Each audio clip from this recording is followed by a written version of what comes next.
Elena, bună ziua! Bună ziua!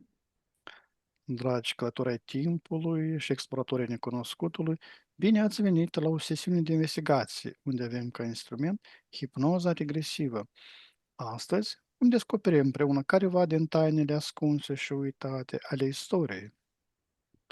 Dacă simțiți că energia voastră are nevoie de un reset profund, să știți că vă putem oferi servicii de purificare energetică și ezoterică personalizate, atât prin sesiuni online, cât și prin fotografie.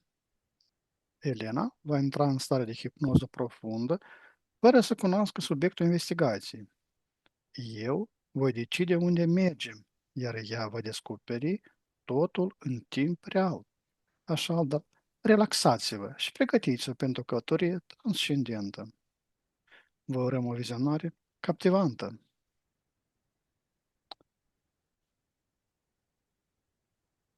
Cum găsești acest spațiu? Am o entitate cu ochi de un cioc de vulturi, față de vulturi, semănător umanoidă. E aici în fața mea. Are careva legătură? Are Careva de noi? legătură? Nu, Nu. cu investigația. Investigația. Vrea să mă privească în ochi, să-mi Bine. dirigeze informația cum vrea, să mă La hipnotizeze. Da, la 3 ne ridicăm nivelul energetic și vibrație până la maximum posibil pentru noi. 1, 2 și 3. Și la 3 plecăm într-un spațiu care o să ne permită să investigăm tema de astăzi. 1, 2 și 3. La ce nivel suntem?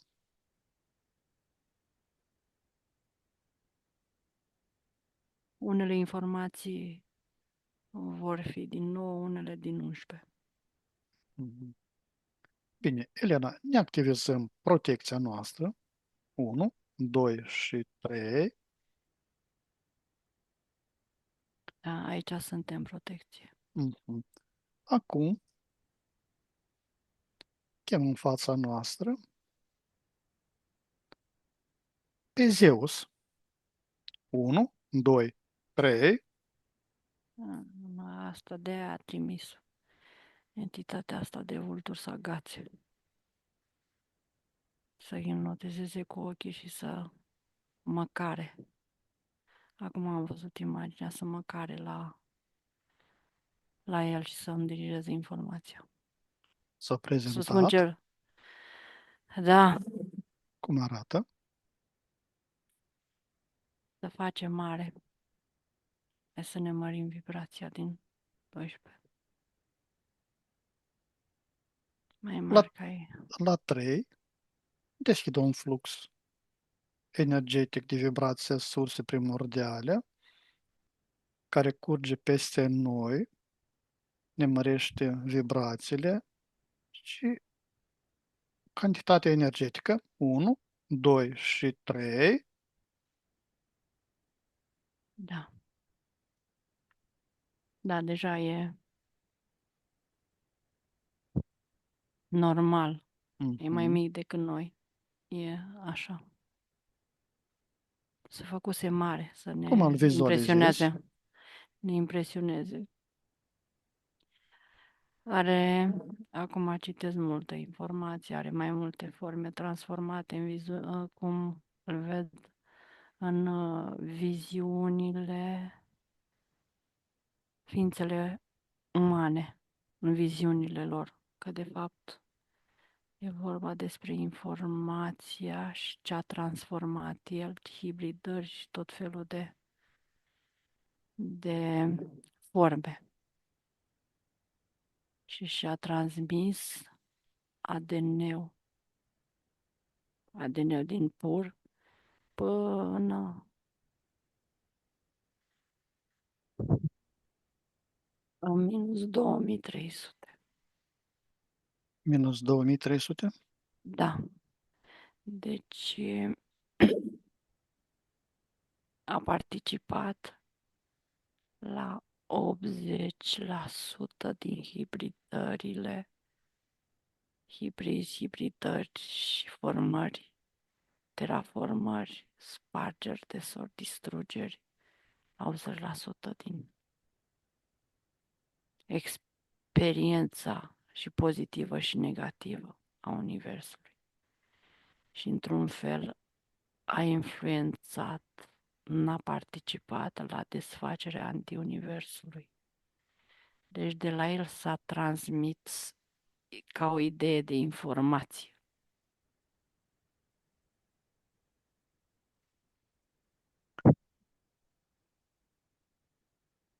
Elena, îmi permiți să vorbesc cu el, să dialoghez cu el prin intermediul coartelor tale vocale? Da, Lasă-mă la 3 cu el. 1, 2, 3. Zeus. Zeus, te salut. da. Ce faci? Ce să fac? Te-am deranjat? Pe mine, da. Oricum, cred că nu este foarte grav. Din punctul meu de vedere, da. Uh, Doresc să-ți spun câteva întrebări la care aștept răspunsul tău. Oricum informația. N-am cum să o ascund. Bine. Când am rostit pentru prima dată numele Zeus, tu ce anume ai auzit cu adevărat vibrând în eter?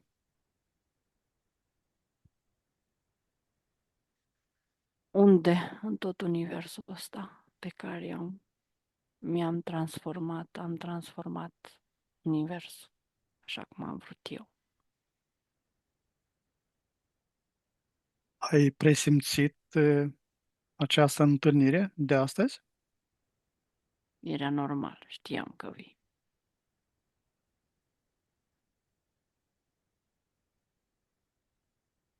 Se pare că Pulgerile, n-am putut să vă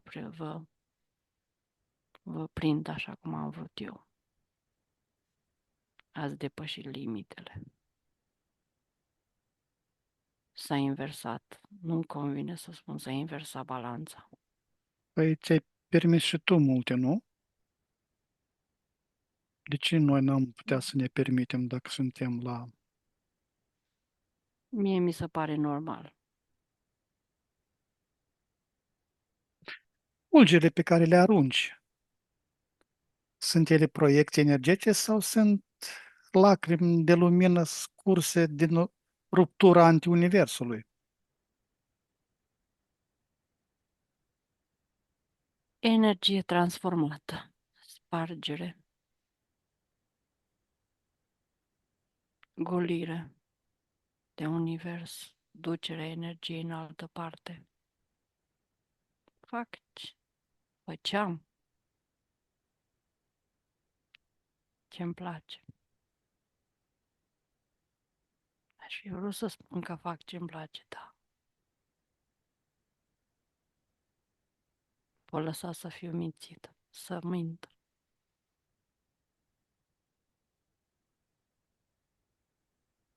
Câte din poveștile despre metamorfozele tale, Ploaia de Aur, Lebă de Taurul, au fost acte de creație și câte au fost momente când antiuniversul a preluat controlul asupra formei tale?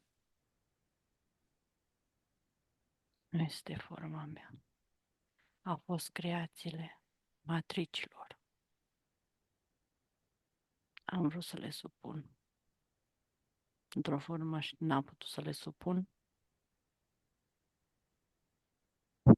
Am deschis prin fulgerul meu antiuniversul și au fost cotropite. Alea nu sunt creațiile mele, sunt creațiile matricilor, fiecare care au venit indiferent că au avut construcții, implanturi. Ele au reușit să-și mai facă să-și facă propriile lor experiențe cu creare de planete, universuri, după informația originală. N-am putut să cotropesc, atunci am desfăcut prin fulger, așa cum să se înțeleagă, este o undă de șoc electro, așa zis, plasmatică, electromagnetică.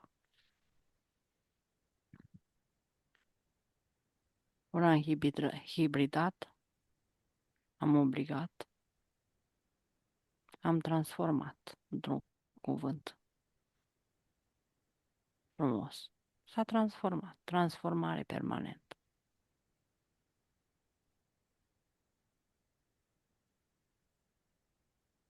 Cronos, tatăl pe care l-ai detronat, era o entitate biologică sau denumirea pe care i-ai dat-o primei explozii controlate a vidului primordial? Am tras energia, așa zis cum îi spuneți primului om, energia matricii originale în mine, ca să cresc cum vreau eu.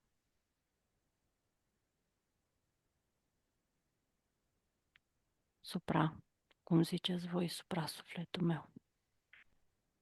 Am tras-o toată în jos și ei cu totul aici.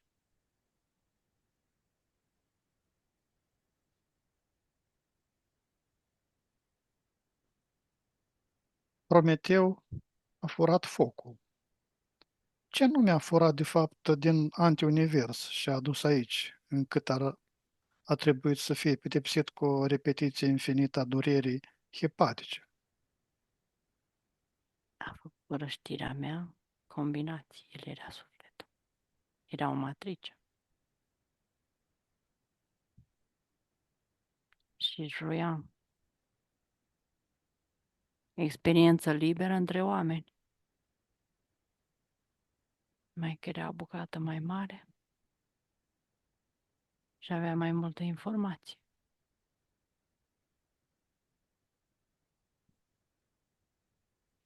L-am adus din altă parte, din altă constelație.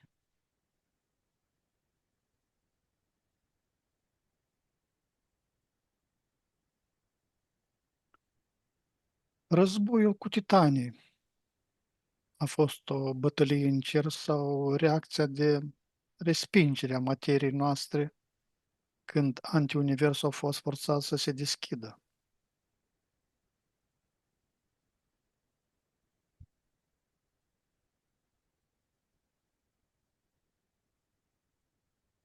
Întotdeauna, când forța întunericului este cu forța luminii, este un război. Fiecare vrea să se supună una pe cealaltă. De aia au granițe și limite. Mi-a plăcut să porțez spațiul ăsta, să văd ce se creează, să văd cum se transformă. Cum ziceți voi, se distruge și se transformă.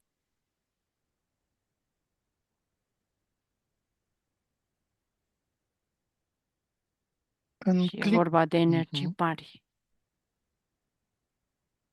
Energii mari. Și vorbim de titan, când vorbim de titani, deja când s-a transformat în legendă, este vorba deja la nivel foarte mic. Când sunt ființe, corpuri, planete între ei. Aici e deja materializat totul.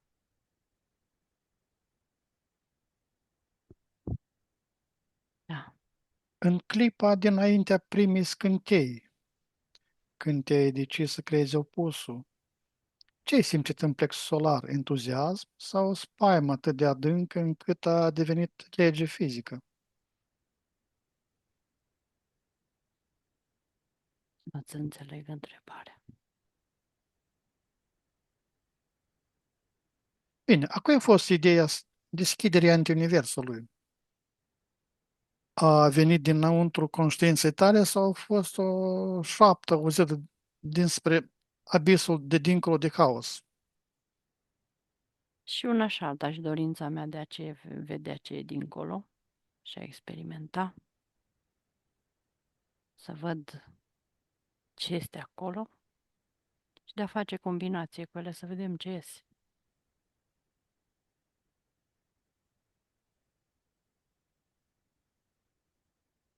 Și Și au ce ieșit, dovadă că sunt foarte multe rase, foarte multe experiențe. Eu sunt mândru.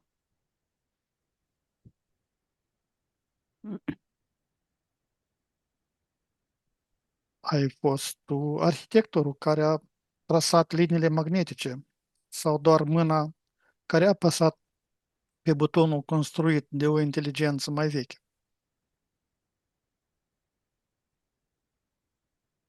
Nu. Ce s-a construit în totalitate cu matricele care au venit aici, prin toată informația și s-a combinat universul cu antiuniversul și s-au creat tot felul de forme, experiențe, universul, constelații, planete, sori din explozii. S-au făcut și s-au refăcut universul. Doar că am fost stabil și am știut cum să le chem să vină să urmeze ca o comandă. Care a fost sursa primară de combustibil pentru a sparge membrana dintre aici și ante acolo? A fost Dorința, curiozitatea, așa zis, curiozitate. În momentul când se face o curiozitate, este cuvântul cheie ca o fuziune și fisiune, desfacere și împreunare.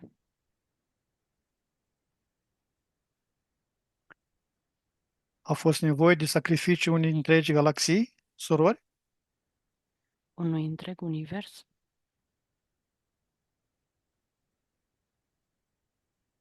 fiindcă aici este un întreg univers, sunt miliarde de galaxii.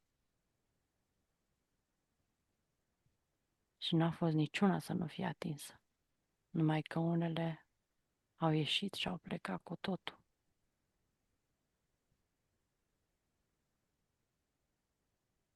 Ce au mai rămas și unele care se protejează și au făcut deja, au informații atât de puternice și urmează să plece.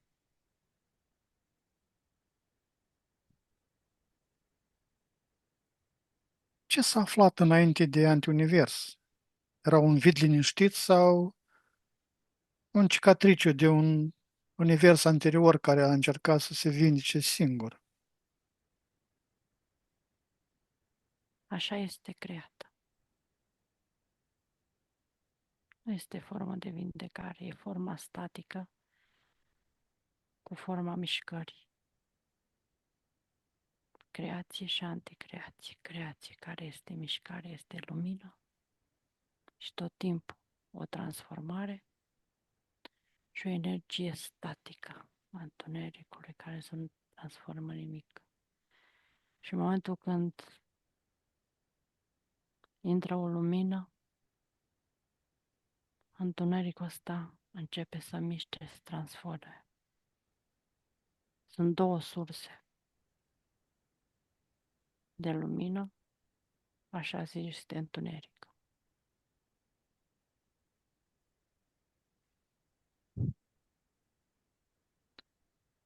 Mai Vorbești de reușit să... sursele astea două. Da, Cum ai reușit să stabilizezi o zonă unde timpul curge invers, fără să anihilezi instantaneu axul temporal al Olimpului? aici am pierdut control, fiindcă s-a mărit. Deci s-a mărit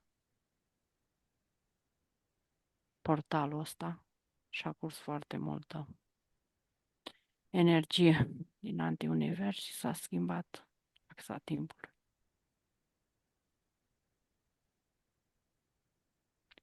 Pentru mine timpul vechi care a fost timpul meu. Aici am pierdut controlul.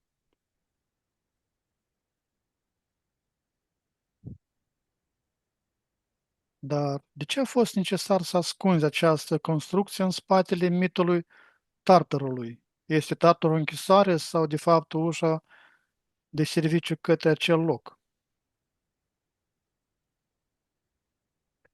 Sunt cele două energii. Dar doi pentru mine e cealaltă energie din antiunivers. Și toată vina i-am pus-o în cărca lui.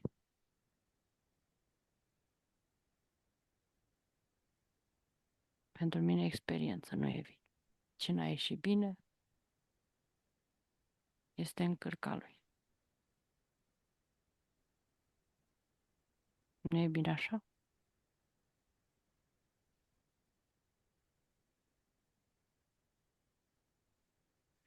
Ce anume din creația noastră a trebuit sacrificat pentru a materializa zidurile antiuniversului? Nu sunt ziduri în alte universuri, pur și simplu sunt două energii diferite. Și să schimbă vibrația, să-ți face diferențiere foarte mare. În momentul când și acolo ajunge vibrația originală a sursei de nivelul care este în sursă, se face automat ca un zid, e diferență de vibrație și atunci sunt ca două oceane care sunt diferite și nu se împătrund și totuși curge una pe lângă alta. Două energii diferite.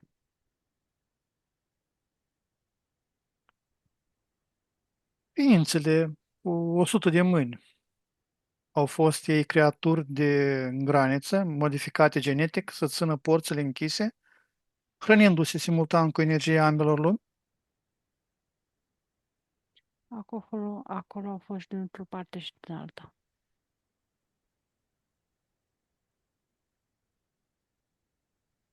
La un moment dat a trebuit să fac ceva ca un stabilă, ca niște păzitori. Eu vorbesc de partea mea, restul nu vreau să spun, fiindcă pentru mine am făcut-o, să nu mă micșorez, să dispar, să-mi dispară creația, să pierd control. Cealaltă știți și voi cine a făcut-o. Voi, energia din care am venit și eu, da. Și încă mai sunt parte din ea.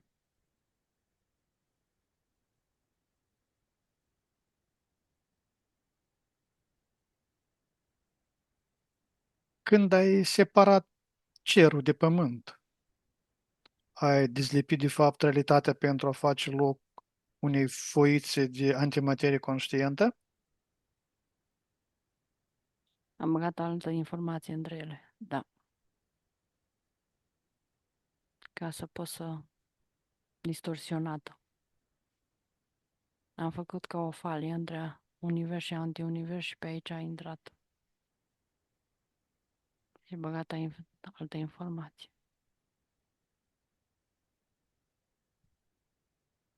Mai doare acea cicatrice planetară? Să spui de cicatrice planetare, dar e la nivel de univers. Și cicatricea e peste tot. Aceeași ca și pe planeta asta. Cicatricile în unele locuri sunt și mai mari. Unele răni care nu s-au vindecat de tot.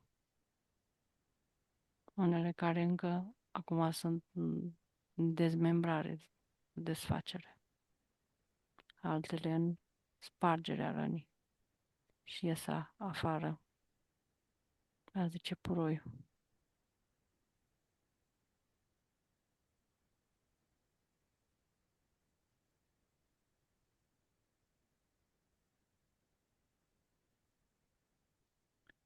Care dintre simbolurile sacre de pe pământ, piramide, menhire, zicurate, reprezintă de fapt știfturi energetice care ancorează antiuniversul de axul nostru planetar?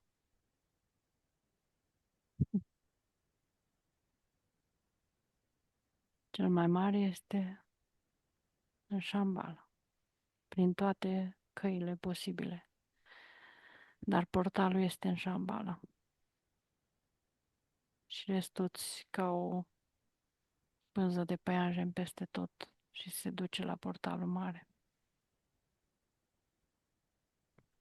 din anti-univers. Nu se poate deschide orice cale în anti-univers. Către sursa noastră, da, e direct că este zona universului, sursei și ale voastre. Și aici poți să deschid orice când și oricare pe orice direcție. Acolo e direcționată pe o falie anume. E o informație și sunt la bază anumite structuri care țin portalele deschise, că altfel singure nu sunt forțate să fie artificial, să stea deschise. Altfel nu se fac, nu stau, fiindcă tot mai mult se separă universul de alt univers. Simțim în anumite locuri de pe pământ o greață a sufletului, acolo unde materia este mai subțire. Sunt acele gurile de aerisire ale antiuniversului? Nu, sunt ori deasupra, ori de desubt. Sunt ori baze, portaluri cu interiorul pământului, ori nave deasupra și se formează portal între ele, energii. Sau sunt aparaturi, tehnologii avansate care schimbă frecvența corpului și ființelor umane.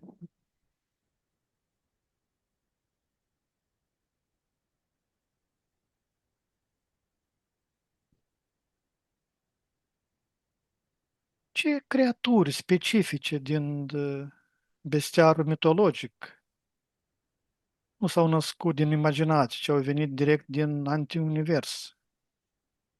Zeii care știți, în restul s-au făcut hibridări pe ființe sub formă de animale, de păsări, de tot felul de animale marine, tot felul de vietăți care au fost și matricile originale le-au creat. Sirenele, Sirenele, harpii, toți au fost hibridați. Ele la bază au fost ființe și matrici originale care au venit să experimenteze o energie, o influență tipurilor de energie experimentate în corpurile de la fluidic până la fizic.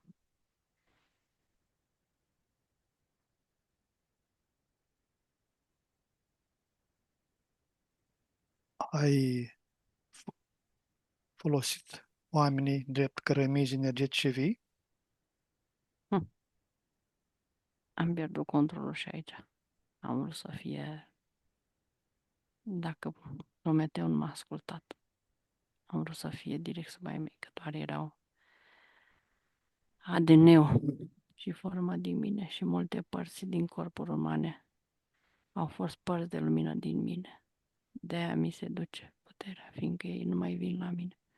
Pleacă direct în sursă.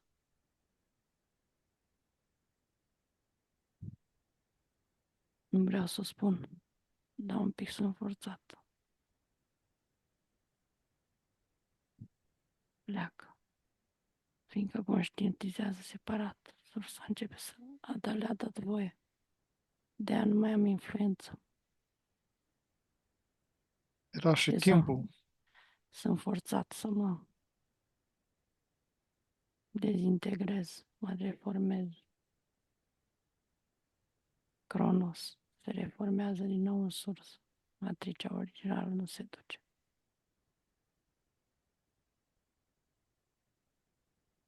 Prima Voi ființă, fi luat. voi fi luat de către ei și de transformat. Mi-au arătat deja de câte ori trec pe lângă mine.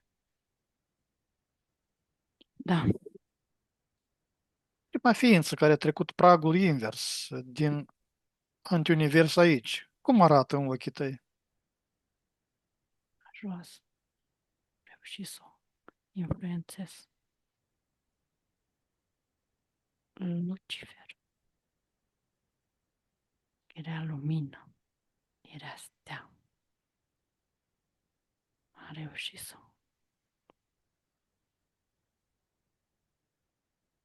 să influențez.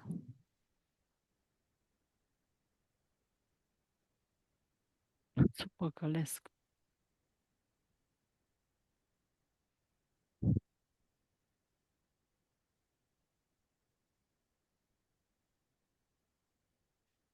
Ura irațională, războaiele fără cauză, genocidul, sunt acestea doar emoții umane sau sunt paraziții psihofizici evadați din antiunivers, pe care se hrănesc cu sângele conflictului? Păi, plus și minus. Tot ce este pe energie, vibrație, emoții și tot ce spuneți voi este pe antiunivers. Combinația din universul nostru și antiunivers. De asta spunem antiunivers, că nu este universul nostru.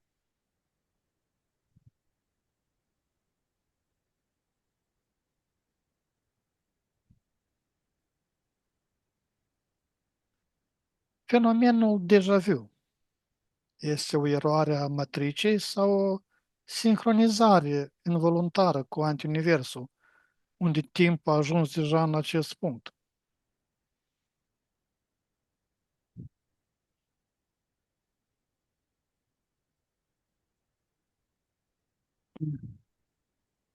Deja voi este experiențele repetate, care rămân ca niște memorii impregnate La care avem și, acces? și la care avem acces și în noi și în afară. Și cu sursa și antisursa. Și e vorba de o experiență repetată care e o cunoaștere din memorii. Și atunci se numește deja.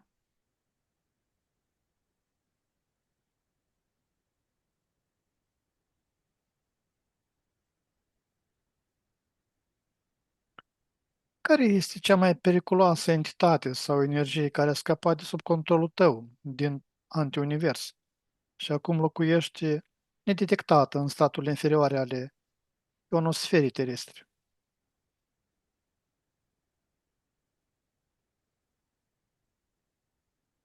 De voi nu scapă nimic nedetectat.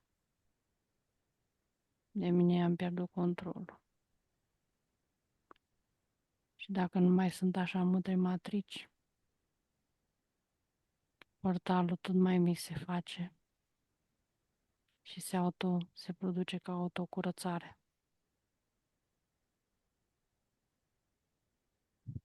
Și voi oricum le simțiți la nivel de matrici, la nivel de suflet. Vă dați seama de ea. Și totuși, care? Însă și energia anti-universului. Matricea lui. Matricea neagră, întunericul.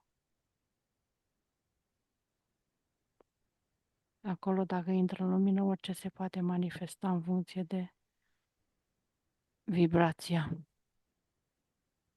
De unde a venit? Din antiunivers.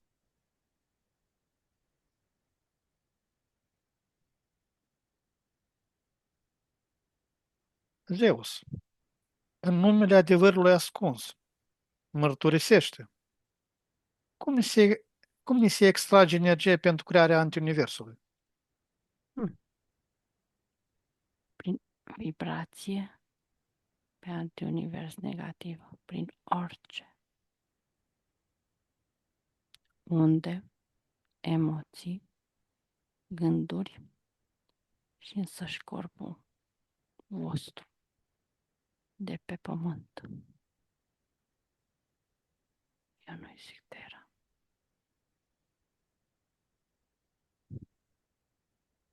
Că dacă îi zic Terra, e ca și o energie care mă bate.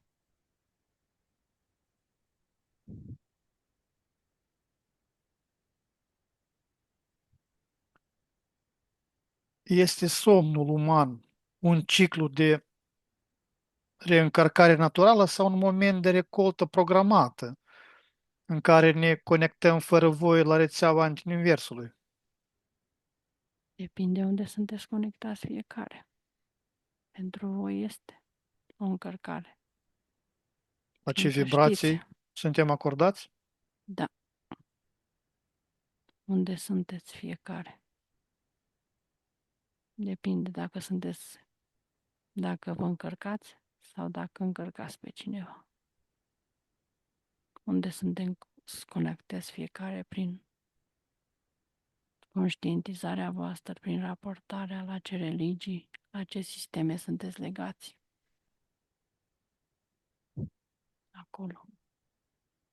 De aceea unii când se trezesc odihniți s-au dus la vibrații înalte, cei care se trezesc obosiți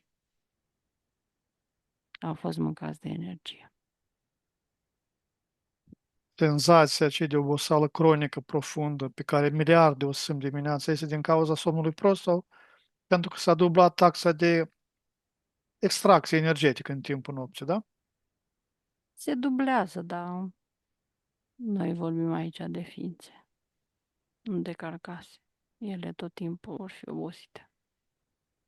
Și clonele și carcasele. Dacă n-au energie destulă, mâncate de la suflete, tot timpul vor fi obosite și vor fi vampiri energetici.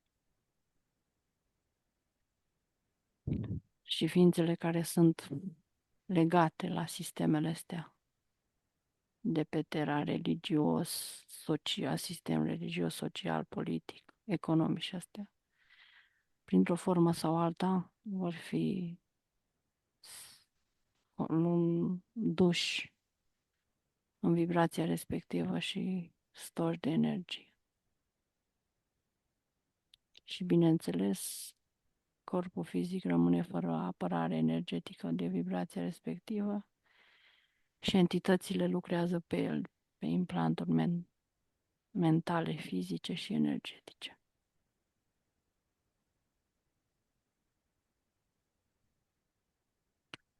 Dar prin ce anume ne extrage acum energie? Prin dispozitive electronice sau prin emoții polarizate? Din tot, Prin tot.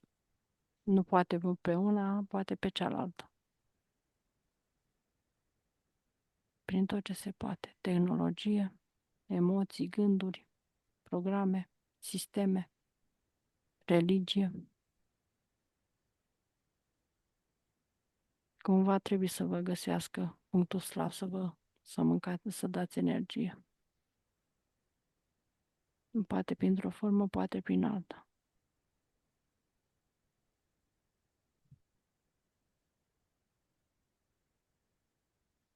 Când oamenii se roagă ție pentru ploaie sau victorie, acea investiție emoțională se duce în visteria Olimpului sau alimentează direct reactorul de fuziune rece al antiuniversului. Mă alimentează pe mine, că mai sunt bucăți de suflet care se lucrează, părți din mine care mai se mai raportează lumii. Mă alimentează pe mine să mă susțin, să mai rămân încă în 7. Fiindcă tot ce am deschis într universul este împotriva. S-a întors împotriva mea și eu trebuie să-mi susțin cumva protecția. Cum vreau să susțineți voi. Nu vreau să renunț la universul ăsta. Consider că e creat de mine. De puterea mea, minții și creației mele. Și cumva îl voi lua.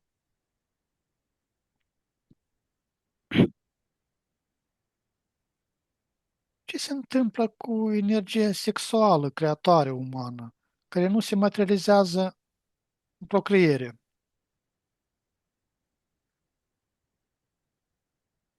Mai vine la mine să duce direct la entități pe diferite, pe crearea lor,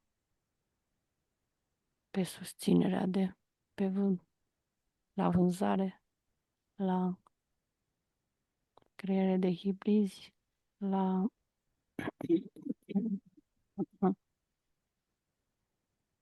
nucleele navelor, la transporturi interdimensionale,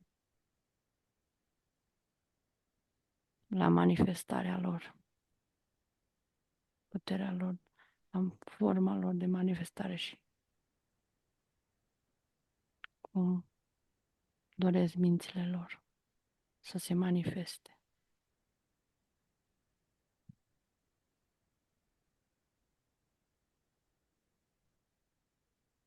Zeus, ne iubești, așa cum spun unii poeți?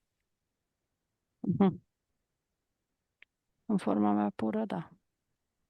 Sau suntem doar celule fotovoltaice al unui experiment cosmic pe care l-ai pierdut de sub control? Și aia e partea cealaltă a mea, duală, cu care am făcut experimentări în doi.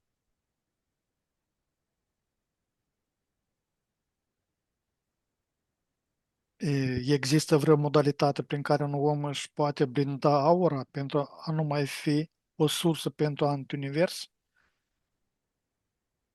Îi le spuneți voi, nu trebuie să-i le spun eu. Păi, mi interesant și, Eu dacă vi le spun, rămân fără voi. păi, și așa ești fără de noi. Sunt constructele voastre, constructele care le-am făcut în universul ăsta, sistemele și constructele care am reușit să le fac, să le creez,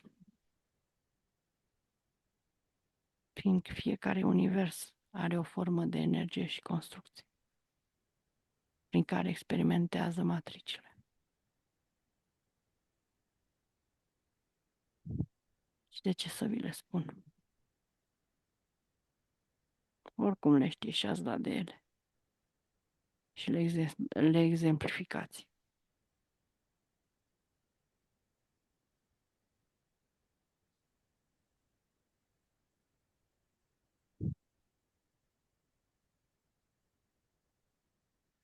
Dacă antiuniversul are nevoie de subconstant din energia noastră, înseamnă că el nu este autosustenabil.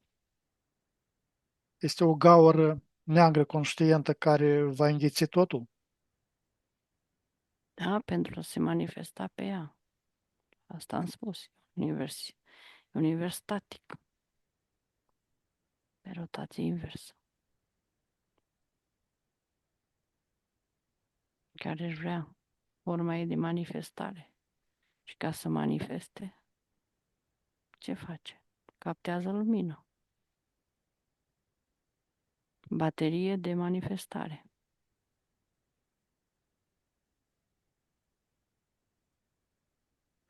Ce s-ar întâmpla cu Pământul dacă mâine ai decide să închizi robinetul energetic către antiunivers?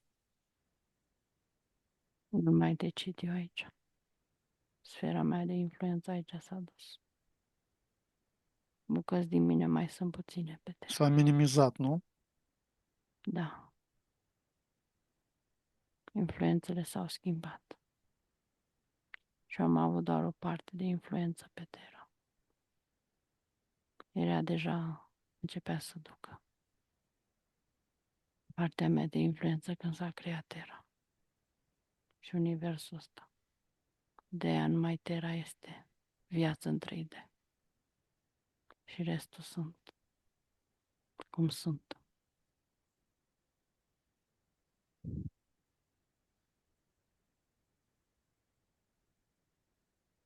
Hades și Poseidon, sunt ei complicii tăi conștienți în acest proiect? Și au vrut energia lor normal, înțelegeri între noi. Dar entități din antiunivers. Și au vrut prada lor.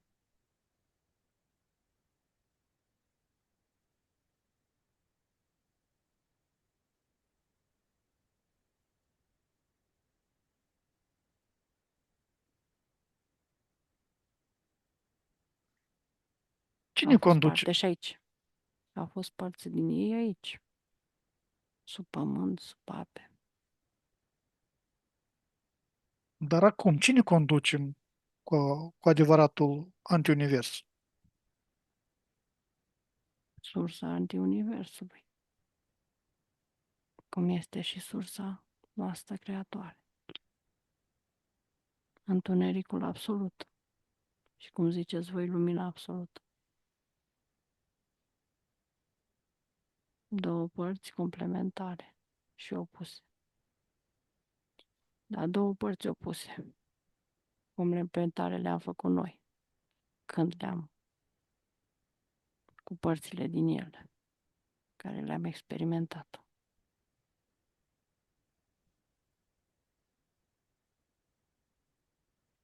S-a dezvoltat o inteligență artificială, arhetipală acolo, care te manipulează și pe tine? Eu îmi iau propriul meu univers. Asta se vrea separat.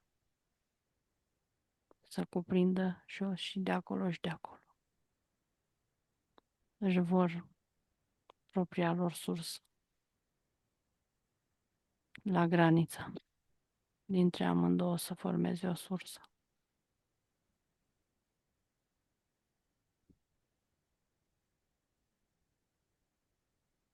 Eu nu am aici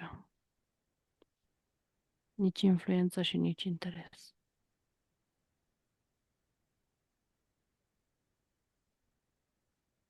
Oricum eu lucrez cu energii, nu lucrez cu tehnologii și cu tehnică. Și eu lucrez cu matrici, lucrez cu energia sursei. Că am combinat-o cu energia antiuniversului este altceva. Din curiozitate. Să vedem ce iese din asta.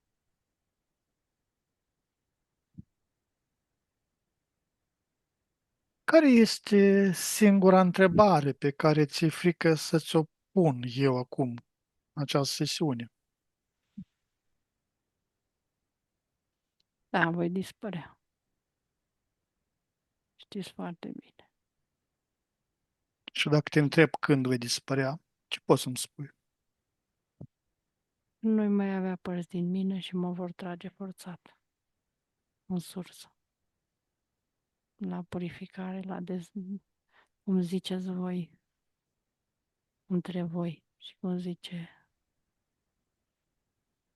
lumina asta, despăduchiare.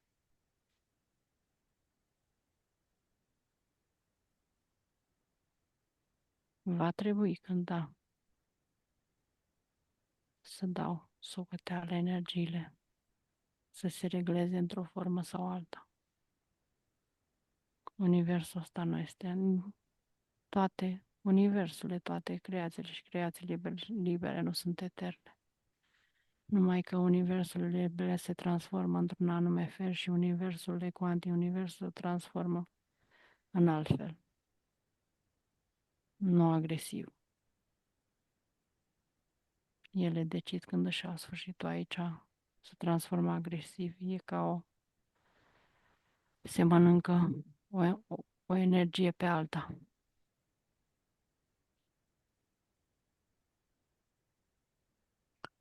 Antiuniversul a fost creat pentru a ne proteja pe noi de ceva mai rău din exterior sau pentru a proteja ceva din exterior de noi? Este o creație. ca și universul ăsta. Și eu am fost pionul care a vrut să experimenteze cu ea, parte din sursa asta.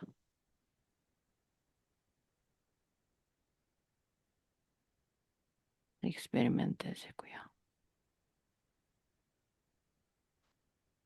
Am și parte de vină, am și parte care nu-i de vină. E până la urmă experiență. Dar nu este la nesfârșit. M-aș fi jucat mult și bine. Dar cum energiile astea se mănâncă una pe alta și creează șocuri mari în rezonanța creației, se ca antennă cu el.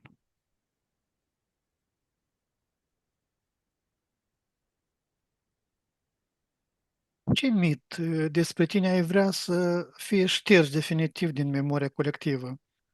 Pentru că dezvălui prea mult. Nu știți nimic. Nu știu, voi știți atât de puține despre mine. Și miturile Și care le știți voi sunt înălțătoare. ce ne Voi ca poți ființe spune? știi că am vrut să experimentez mult mai divers și că am putut să, eu zic să colaborez, ea zice să păcălesc multe matrici, să experimentez aici, să vin în ceea ce am făcut eu, structuri.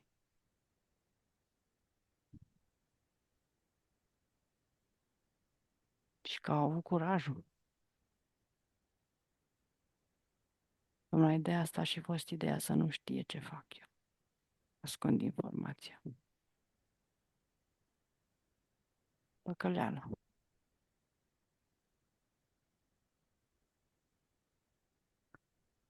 Dacă antiuniversul colapsează, va fi o explozie sau va fi o tăcere atât de adâncă încât toate cuvintele rostite vreodată de omenire vor fi șterse din undele radio? Nu colapsează. Se retrage. Se strânge în el. El nu colapsează, el rămâne acolo. Mai așteaptă o altă creație să fie scos din amorțire.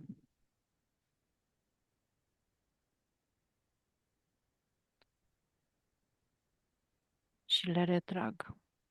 De aia când se strânge vor să adune cu ei și energie din creația asta de lumină. Dar văd că nu mai merge figura, ați descoperit să vă retrageți toată energia și să nu rămână cu nimic. Și să strânge ca o stafidă care îi rămâne numai coaja, fără informație al altei. Rămâne în așteptare. Să vină o altă sursă să experimenteze cu ea.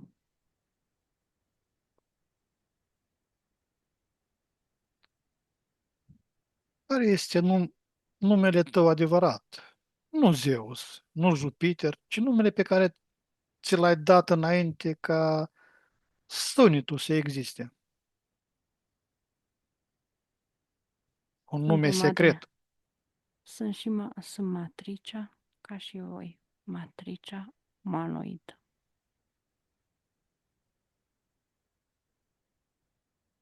Creatoare. În universul ăsta este specifică și cea mai tare forma umanoidă. Toți vor să ia forma umanoidă într-un anume fel, în multe forme. Și am vrut să o diversific în toate să văd cum este. Și am implicat și alte matrici care aveau alte forme de energii și s-a luat forme umanoide pe toate dimensiuni, densități, forme, cu aripi, fără aripi, cu apă, terestre, în două picioare, indiferent că sunt mai moțoiți, că sunt și entităților au vrut să le experimenteze așa. Spune, te rog, a fost acest dialog posibil doar pentru că o parte din conștiința mea a fost cândva locuită de o scântenie din antiunivers? Nu. Doar pentru că sunteți puternici și conștienți. Ați venit cu energia sursă și n-am ce face. Din 12. Și atunci sunteți mai mari ca mine aici. Și trebuie să răspund. N-am încotro. Mai avem careva legături? Cu mine nu. Ar vrea. Dar nu. Am conlucrat așa, în ghilimele? Da, mult. Ți-a mai rămas datorii față de mine și față de Elena?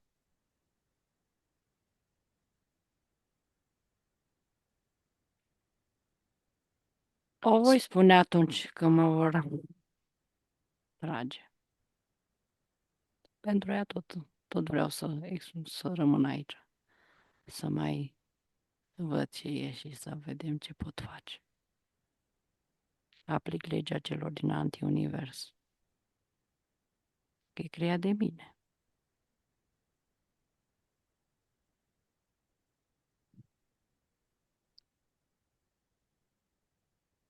Uite, acum, prin intenție, eu îți întorc toate programele care au mai rămas plasate pe mine înapoi.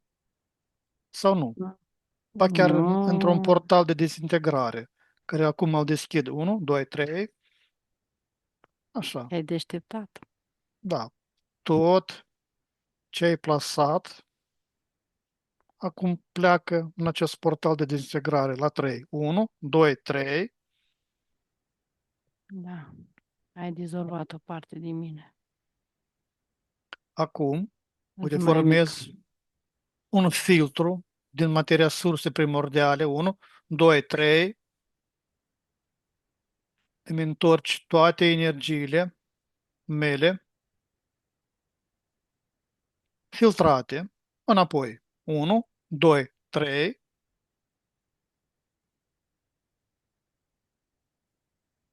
E dezintegrat universul.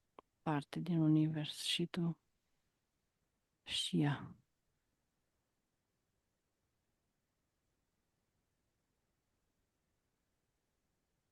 Când ne vom trezi cu toții simultan din acest vis și vom înțelege cine ești și este antiuniversul,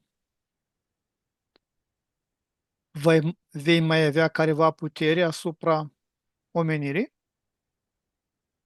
Sau Nu. jocul tău se va termina pentru totdeauna? Asupra omenirii nu mai am. Asupra unei părți din univers. Și celor care mai sunt bucăți din mine, care se mai simt din mine. Și am mai rămas sub 35%. Și să micește exponențial. Dar nu-mi rămâne nici mie, nici antiuniversului. Se dizolvă. Plecați de aici și vă luați toate energia și formele de creație. În momentul când vă retrageți toată energia, se dizolvă totul. Rămâne ca un vid de lumină, unde curge energie din sursă.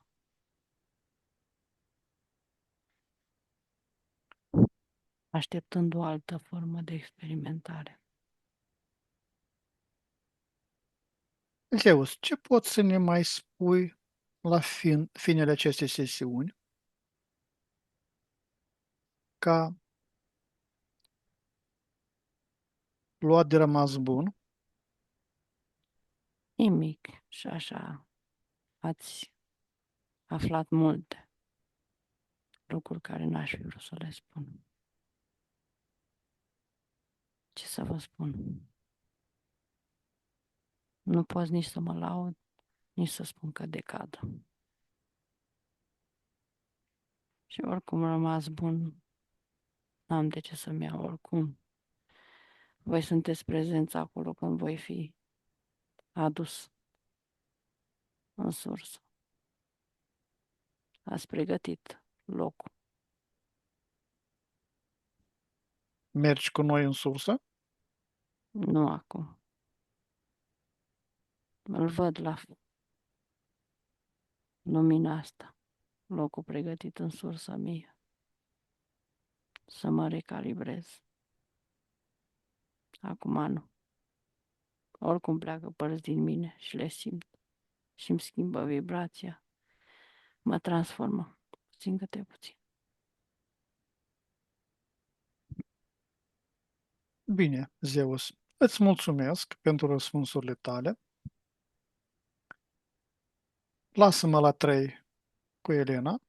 1, 2, 3. Elena, te deconectezi.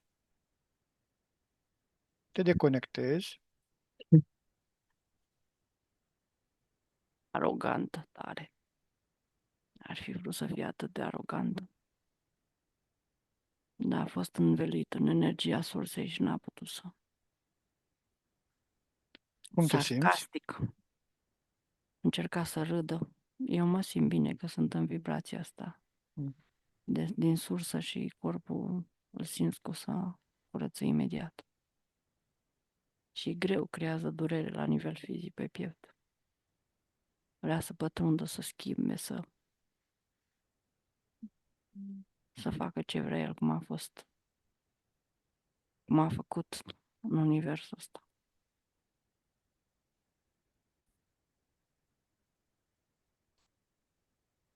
Elena, am ajuns la finele sesiunii. Acum la 3 ne deconectăm de la toate canalele informaționale de la care am fost conectat și de la toți. 1, 2, 3. Ne ștergem toate urmele și ambrete energetice de peste tot.